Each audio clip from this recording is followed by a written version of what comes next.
The men and women of law enforcement who defended the U.S. Capitol on January 6th are heroes. They are patriots and they are the very best of us.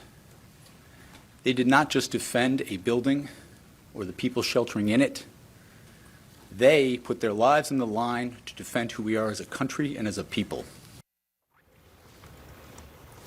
Special Counsel Jack Smith praising the officers who protected the Capitol and democracy during the January 6th riot. Smith called them heroes as he announced a third indictment against former President Donald Trump Tuesday night.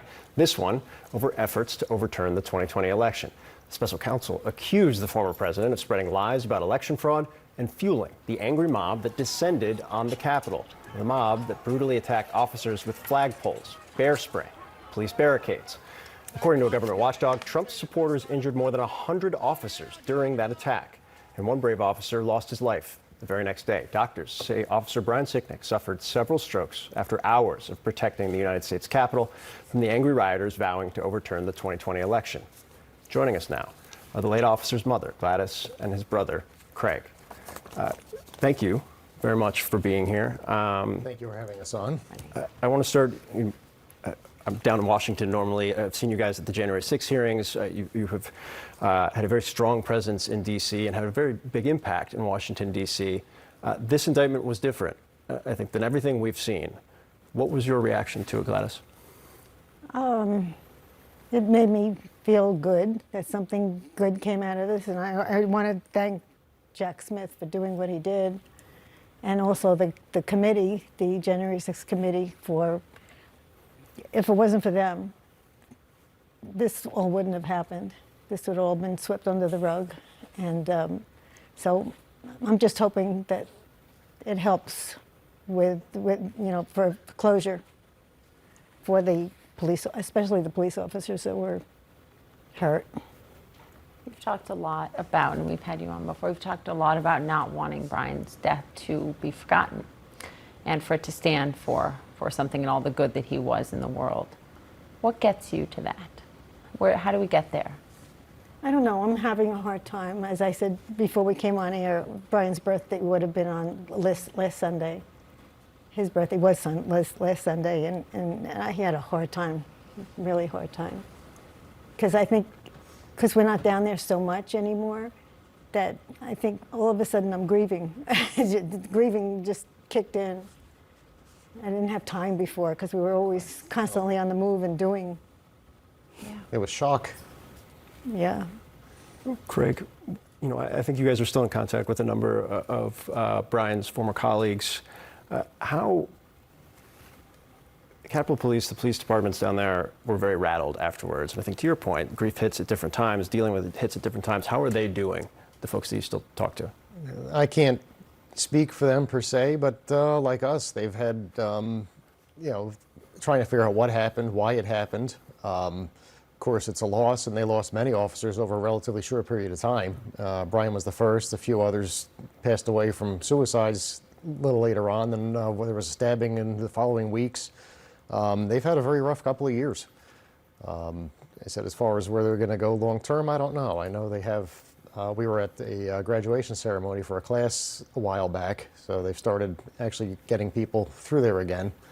But it's tough for everybody involved. And that was supposed to be one of the safest police forces to work on in the country. Yeah, I was very happy when he became a police officer in Washington because it's a very safe place to be. Of course, you never could have imagined this. Mm-mm.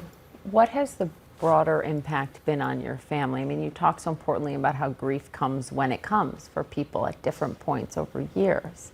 What about the others in your family who have to be struggling? Yeah, it's hard for everybody. Yeah, they were close with him, and he was a lot younger, so he was, He was my little shadow. Yeah, it was.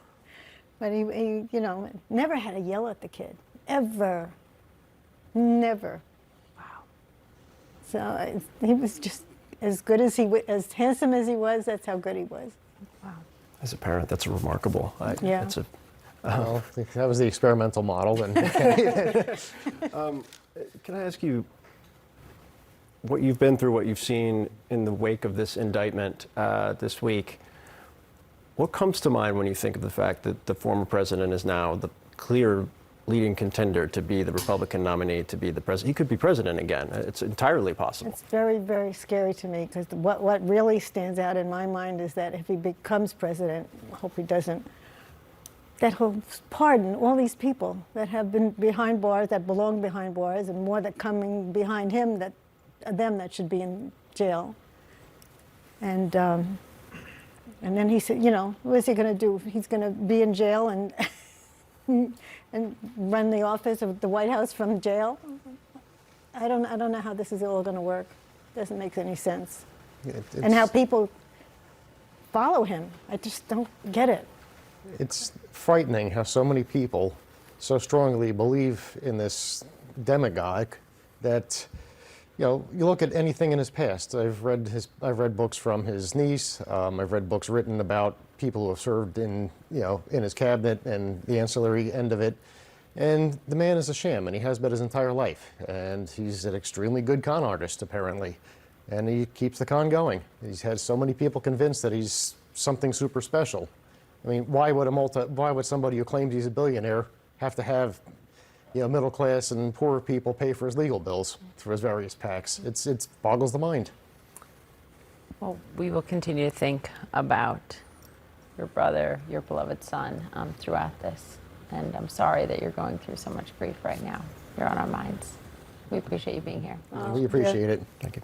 I said, hopefully we can move forward as a nation and somehow get people to listen to reason. Thank you.